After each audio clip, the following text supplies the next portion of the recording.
चलिए दोस्तों, आज की खबर की शुरुआत कर लेते हैं। आज की सबसे बड़ी खबर ये है कि सुप्रीम कोर्ट ने सेंटर और स्टेट के बारे में कहा है कि जीएसटी के संबंधित कानूनों में दोनों में बराबर पावर है।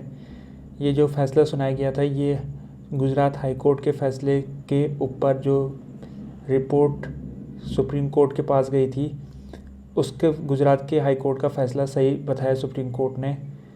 और ये कहा है कि जो जीएसटी काउंसिल द्वारा आईजीएसटी लगाया गया था ओशियन फ्राइट भारतीय इंपोर्टरों में, वो गलत है। और जो हाई कोर्ट ने फैसला दिया था उसमें मुहर लगाई सुप्रीम कोर्ट ने। ये जो टैक्स है, ये शुरुआत में तो जो विदेश के जो एक्सपोर्टर है उनके लिए था, लेकिन क्योंकि वो भारत के इंपोर्टरों का नाम लेकर इस टैक्स से बच जा रहे थे, तो मजबूरन सरकार को ये आईजीएसटी भारत के लोगों में लगाना पड़ा, इंडियन इंपोर्टर जो बाहर से इंपोर्ट कर रहे थे।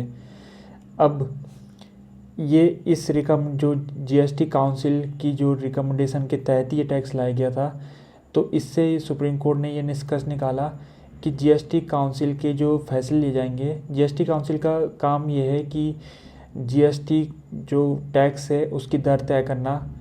तो जो जीएसटी काउंसिल, अभी तक तो माना यह जाता है कि जो जीएसटी काउंसिल में फैसला हो गया वो सभी राज्य सरकार और केंद्र सरकार मानती है, वो मैंडेटरी माना जाता है। लेकिन इस फैसले के तहत सुप्रीम कोर्ट ने ये कहा है कि जो जीएसटी काउंसिल के फैसले लिए जाएंगे या लिए गए अभी तक, वो रिकमेंडेटरी है, यानी वो कोई मैंडेटरी नहीं है। वो रिकमेंडेशन दे सकती है जीएसटी काउंसिल, उसके बाद सरकारें अपने हिसाब से उस फैसले को मान सकती है और नहीं भी मान सकती है।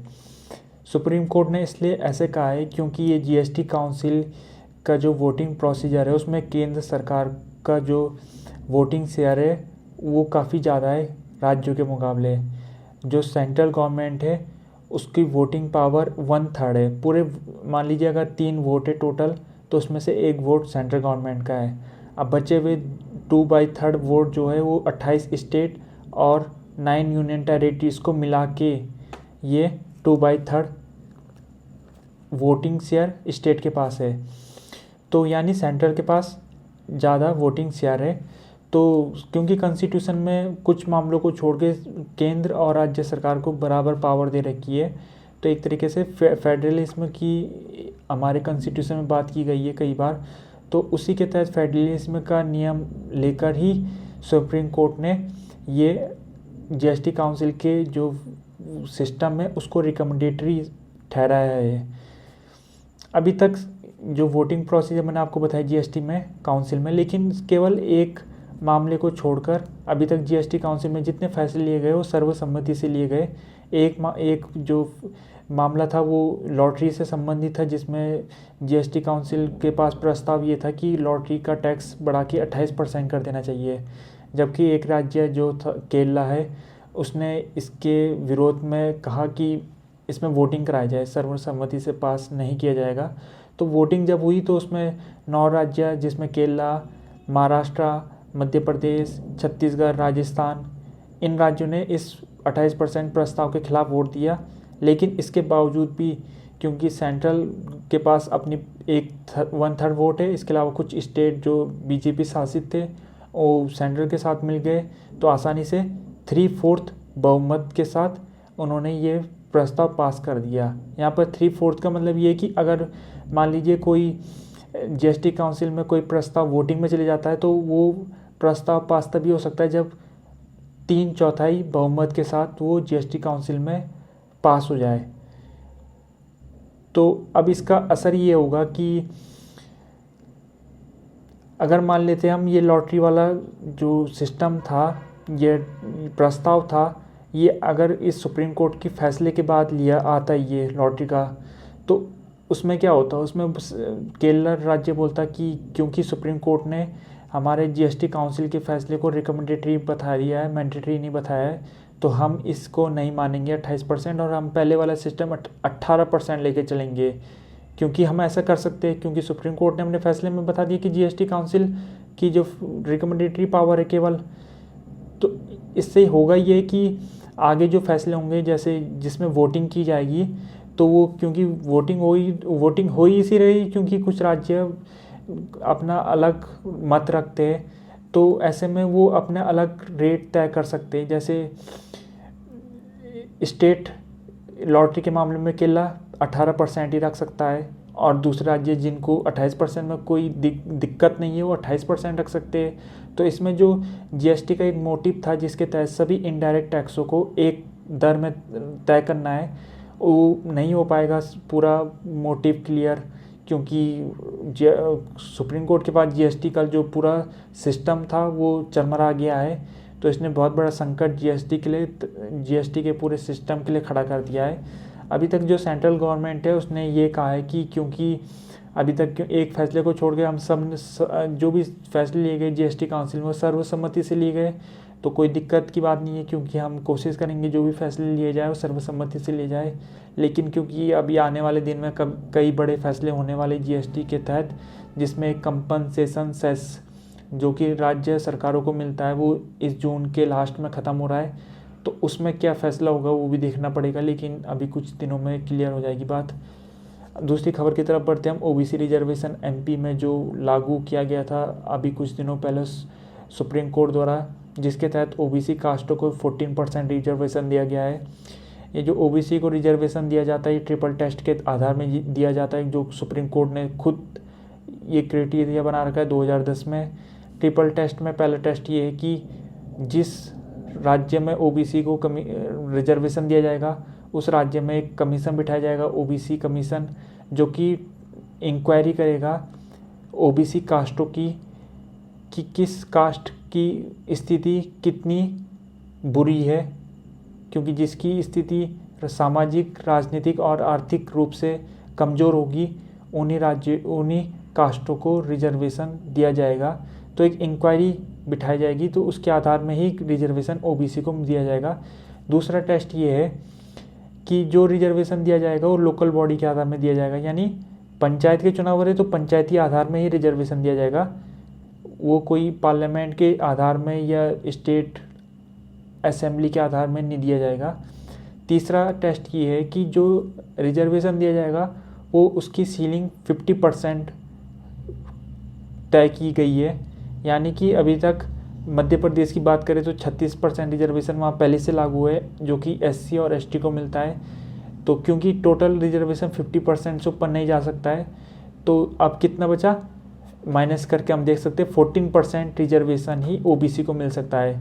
इससे पहले राज्य सरकार ने सुप्रीम कोर्ट में ये कहा था कि हम 27% देना चाहते हैं ओबीसी को रिजर्वेशन, तो वो नहीं मिल पाएगा क्योंकि सीलिंग से ऊपर हो जाएगी बात। तो ये 3 टेस्ट है, इन तीनों टेस्टों को पास होना पड़ेगा, क्योंकि सुप्रीम कोर्ट के पास ही जब ट्रिपल टेस्ट की रिपोर्ट जाती है तो सुप्रीम कोर्ट सब टेस्टों के नतीजे देखता है और तब जाके वो इसमें किसी राज्य में ओबीसी रिजर्वेशन में अपनी सहमति देता है। क्योंकि अभी ये फैसला जल्दीबाजी में लिया गया है सुप्रीम कोर्ट द्वारा, तो अभी तक इस कमीशन की जो रिपोर्ट है सुप्रीम कोर्ट ने अभी ढंग से उसे पढ़ा नहीं है। तो अगर कुछ दिनों में अगर पिटीशन दी जाती है सुप्रीम कोर्ट में, तो सुप्रीम कोर्ट इस कमीशन की रिपोर्ट को गहराई से पढ़ के ये क्वार्टर का जो डिसीजन है उसको कैंसिल भी कर सकता है। लेकिन फ़िलहाल अभी तक ये रिजर्वेशन चालू है और एमपी में अभी चुनाव जो होने वाले उसके चांसेस ये है कि रिजर्वेशन वहाँ 14% ओबीसी को मिलेगा। तो अभी जुडिशियल स्क्रूटनी अभी खुली हुई है, कहने का मतलब ये है कि जुडिशियल अभी ओवरटर्न भी कर सकता है इस फैसले को, क्योंकि रिजर्वेशन की मांग बहुत चल रही है, हम सब जानते हैं। और क्योंकि उसमें सबसे बड़ी मांग ये है राज्य सरकार द्वारा कि जो 50% सीलिंग तय की गई है सुप्रीम कोर्ट द्वारा इंदिरा साहनी केस में, उस सीलिंग को हटा दिया जाए। लेकिन कोर्ट अभी फ़िलहाल तो 50% से ज़्यादा सिर्फ एक राज्य को ही रिजर्वेशन मिल सकता है, वो तमिलनाडु है, उसकी सीलिंग 69% है। उसे 9th अमेंडमेंट में रखा गया है, उस अमेंडमेंट हुआ था तब जाके उसे 69% रिजर्वेशन मिला था। 9th अमेंडमेंट वो अमेंडमेंट होती है जिसमें सुप्रीम कोर्ट दखल नहीं दे सकता है, यानी वो जुडिशियल रिव्यू नहीं कर सकता है। इसके अलावा दूसरा कास्ट बेस्ड सेंसस भी चाहती है राज्य सरकारें कि केंद्र सरकार ये सेंसस कराए ताकि पता लग सके कि किस जाति की स्थिति कितनी कमज़ोर है। लेकिन सेंट्रल भी इस सेंसस में कराने में कोई दिलचस्पी नहीं रखती है। उसका कहना ये है कि अगर सेंसस कास्ट बेस कराया जाए तो समाज में तनाव बढ़ जाएगा। इसके अलावा तीसरी डिमांड आजकल ये भी चल रही है कि प्राइवेट सेक्टर में रिजर्वेशन अभी नहीं है, लेकिन कई राज्य सरकारें प्राइवेट सेक्टर में भी रिजर्वेशन लगाना चाह रही है। तीसरी खबर की तरफ बढ़ते हम। बायोडाइवर्सिटी, मई 22 को बायोडाइवर्सिटी डे बनाया जाएगा पूरी दुनिया में। तो आजकल इसके बारे में भी काफ़ी खबर चल रही है, तो हम पढ़ लेते। द हिंदू अखबार में छपी थी। Global assessment report on biodiversity and ecosystem service, जो कि IPBES ने छापी थी, जो कि यूनेस्को का एक भाग है। उसने ये कहा था कि जो ग्लोबल बायोडाइवर्सिटी के कम होने के कारण है वो क्लाइमेट चेंज है, इन्वेसिव स्पीसीज़ यानी कोई बाहर की स्पीसीज़ आके जो वहाँ की पुरानी स्पीसीज़ है उनको ओवरटेक कर ले। यानी एक यूकेलिप्टिस का एग्जांपल देता हूँ मैं। यूकेलिप्टिस का पेड़ अगर कहीं पर पहले से नहीं था और हम बाहर से लाके हम वहाँ पर लगा दें यूकेलिप्टिस का पेड़, तो सभी जो पहले के पेड़ है उनको वो लिप्टिस का पेड़ ख़त्म कर देगा और सारे केवल उस क्षेत्र में आगे से लिप्टिस के पेड़ ही होंगे। तो इसे हम इन्वेसिव स्पीसीज़ कहते हैं। दूसरा, नेचुरल रिसोर्स का आजकल बहुत ज़्यादा एक्सप्लॉयटेशन हो रहा है, उसके कारण भी बायोडाइवर्सिटी का लॉस हो रहा है, और अर्बनाइजेशन हो रहा है, उससे भी बायोडाइवर्सिटी का लॉस हो रहा है। बायोडाइवर्सिटी का मतलब ये होता है कि किसी क्षेत्र में कितने ज़्यादा स्पीसीज़ है या पेड़ है, ये जिस क्षेत्र में जितने ज़्यादा होगा उसे उतना ही ज़्यादा बायोडाइवर्स माना जाएगा। जैसे कि हम जानते हैं कि जंगलों में बायोडाइवर्सिटी शहरों के मुकाबले ज़्यादा होती है, क्योंकि वहाँ पेड़ होते हैं, पक्षी भी वहाँ ज़्यादा होते हैं, तो इस कारण। और शहरों में कम होते हैं क्योंकि शहरों में बिल्डिंग होती है, रोड होती है, बस यही होता है। तो यानी जंगलों में बायोडाइवर्सिटी शहरों के मुकाबले कई ज़्यादा होती है। अब क्योंकि बायोडाइवर्सिटी का खतरा है इन कारणों के कारण, तो यूनेस्को ने 1971 में एक मैकेनिज्म तय किया गया था कि किस तरीके से हम बायोडाइवर्सिटी बचाएं। तो उसी के तहत उन्होंने एक बायोस्फीयर रिजर्व के नाम से एक चीज़ खोजी। अब ये होते क्या है बायोस्फीयर रिजर्व? ये वो जगह होती है जहाँ इंसान और प्रकृति हार्मनी में रहे, यानी एक मिलजुल कर रहे, इंसान प्रकृति को तबाह ना करे, उन क्षेत्रों में बायोस्फीयर रिजर्व में। तो भारत में बायोस्फीयर रिजर्व 12 है टोटल। सबसे पहले बायोस्फीयर रिजर्व भारत में यूनेस्को तय करता है बायोस्फीयर रिजर्व। याद रखना ज़रूरी है क्योंकि ये एग्ज़ाम में पूछा जाता है। सबसे पहले भारत में सन 2000 में नीलगिरी के ब्लू माउंटेन को बायोस्फीयर रिजर्व घोषित किया गया। ये जो नीलगिरी है ये तमिलनाडु, कर्नाटका और केरला 3 राज्यों में नीलगिरी फैला हुआ है। अभी तक भारत में 12 बायोस्फीयर रिजर्व है, और सबसे जो लेटेस्ट जुड़ा है भारत का वो है पन्ना, जो कि MP में है। वो 2020 में यूनेस्को द्वारा बायोस्फीयर रिजर्व में लाया गया। बायोस्फीयर रिजर्व जो है वो कहीं भी हो सकते हैं, ज़मीन में हो सकते हैं, कोस्ट यानी समुद्री तट में हो सकते हैं, और ओशियन में भी हो सकते हैं। आफ्टर अप्रूवल, जब यूनेस्को बायोस्फीयर रिजर्व जो सरकार होती है, भारत सरकार, वो यूनेस्को के पास देती है, एप्लीकेशन देती है शामिल करने की। अब जब यूनेस्को उसे अप्रूवल कर देता है उस एप्लीकेशन को, उसके बाद जो रिज़र्व है उसको मैनेज सरकार और यूनेस्को दोनों मिलके करते हैं, और यूनेस्को समय समय में उस रिज़र्व की जांच भी करता है, उसकी क्रेडिबिलिटी जानने के लिए कि क्या जो सरकार ने प्रतिबद्धता जताई है कि वो उसकी रक्षा करेगा इस रिज़र्व की, क्या वो कर रहा है वाकई में। इसके बदले में यूनेस्को सरकार को कुछ टेक्निकल हेल्प और फाइनेंशियल हेल्प भी देता है ताकि वो रिज़र्व को आसानी तरीके से चला सके और वहाँ जो प्रकृति है उसको रक्षा कर सके।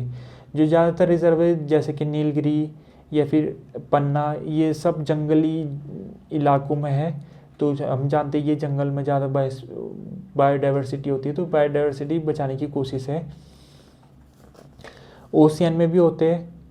ओशियन में क्योंकि हमें पता है कि ओशियन में भी कई तरह की मछलियाँ होती है, तो वहाँ भी काफ़ी बायोडाइवर्सिटी होती है, तो उसको ओशियन में भी ये बायोडाइवर्सिटी हम बायोस्फीयर रिजर्व आ सकता है।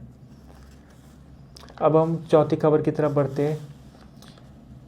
इंडिया की इथेनॉल पॉलिसी में कुछ चेंजेस हुए। यूनियन कैबिनेट जो थी उसने बुधवार को फैसला ये लिया है कि जो नेशनल पॉलिसी बायोफ्यूल 2018 की थी उसको अमेंड कर दिया गया है, और अब जो फ्यूल कंपनीज है उनको ऑर्डर दिया गया है कि जो पेट्रोल है उसमें एथेनॉल की मात्रा बढ़ा के 20% करनी है, जो कि पहले भी करनी थी, लेकिन पहले ये था कि 2030 को करनी है वो, लेकिन अब उसे 5 साल पहले बढ़ा के 2025 कर दिया गया है।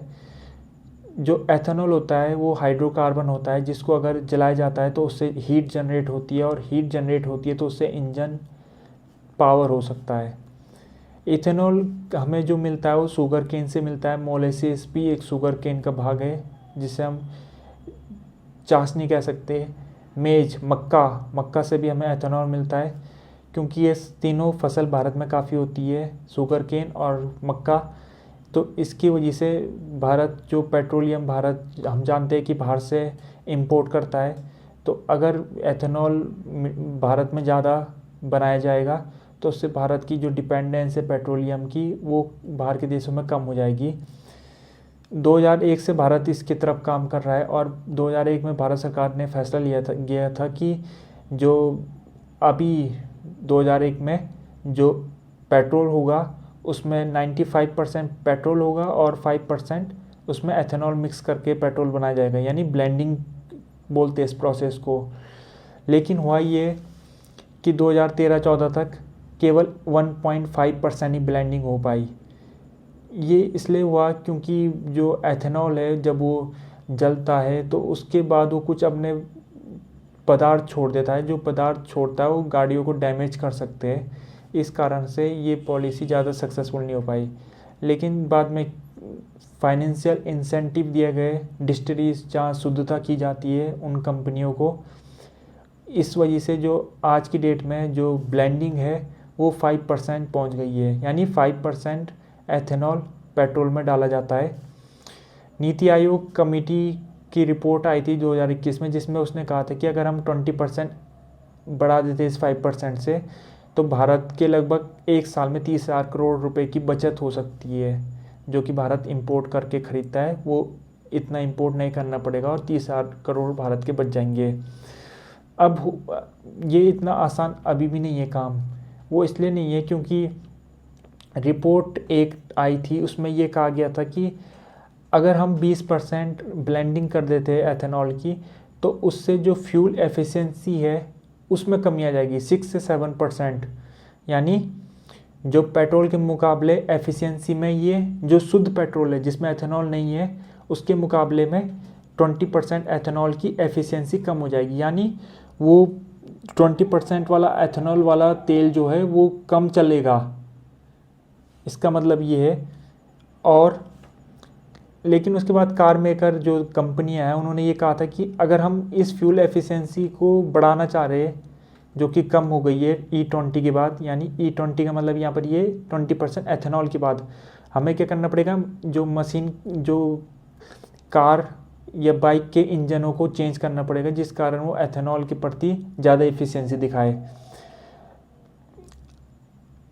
अब सरकार क्या कर रही है, अब सरकार सोच रही है कि हम कंपनियों को इंसेंटिव दे ताकि वो जो इंजनों में चेंज कर सके एथेनॉल ताकि एफिशिएंट बन सके। लेकिन अभी इसके कुछ घाटे भी है। घाटे ये है कि जो एथेनॉल है जब वो जलता है तो कार्बन मोनोऑक्साइड जो कि बहुत बड़ा एक प्रदूषण का कारण माना जाता है वो उसमें तो कमी आई है पेट्रोल के मुकाबले, लेकिन जो नाइट्रस ऑक्साइड है जो भी प्रदूषण का एक कारक है उसमें कोई कमी नहीं है आई है शुद्ध पेट्रोल के मुकाबले।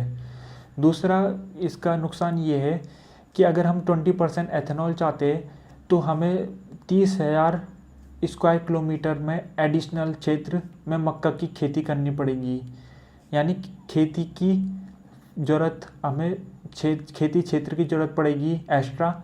दूसरा ये है कि शुगर केन भी हमें एक्स्ट्रा काफ़ी लगाने पड़ेंगे, क्योंकि भारत में ज़्यादातर एथेनॉल शुगर केन से बनता है और शुगर केन में लगती है बहुत सारी पानी लगता है शुगर केन उगाने में, तो इतना पानी भारत में है नहीं कि जो शुगर केन उगाया जाए।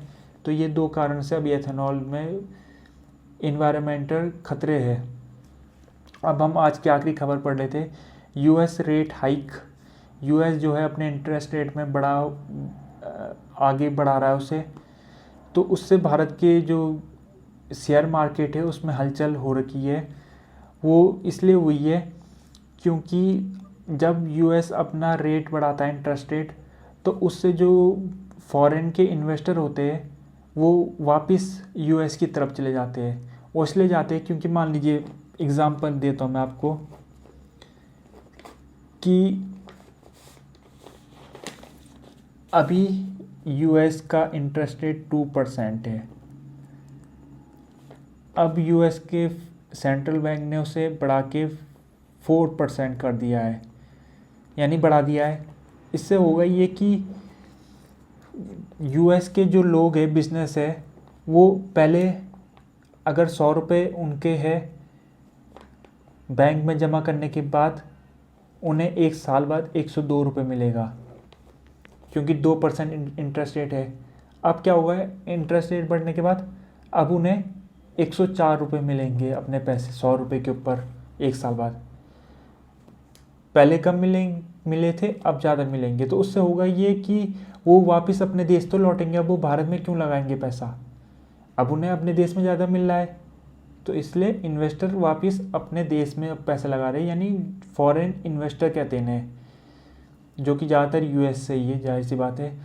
अब इससे घाटे ये होगा भारत के लिए, क्योंकि फॉरेन इन्वेस्टर भारत में पैसा अब कम लगाएंगे, तो उससे जो शेयर मार्केट है वो नीचे जाएगा। और उसका दिख भी रहा है कि सेंसेक्स जो है आज के दिन 1416 पॉइंट नीचे चले गया और निफ्टी 430 पॉइंट नीचे चले गया। इसका दूसरा असर ये पड़ा है कि रुपए का जो वैल्यू है डॉलर के मुकाबले 10 पैसा आज गिर गई है, जिसके कारण रुपए डॉलर के मुकाबले 77.72 स्तर में पहुंच गया है। अभी तक जो फॉरेन इन्वेस्टर है वो इस महीने में, मई के महीने में लगभग 42,000 करोड़ रुपए अपना निकाल चुके भारत से बाहर, भारत के शेयर मार्केट से। तो हमें ये याद रखना है कि जब यूएस रेट बढ़ा देता है तो क्या क्या असर पड़ता है भारत की इकोनॉमी में। तो आज का वीडियो यहीं तक ही रखते हैं। वीडियो अगर आपको पसंद आएगी तो इस वीडियो को लाइक, कमेंट और चैनल सब्सक्राइब कीजिएगा। आपका वीडियो देखने के लिए धन्यवाद।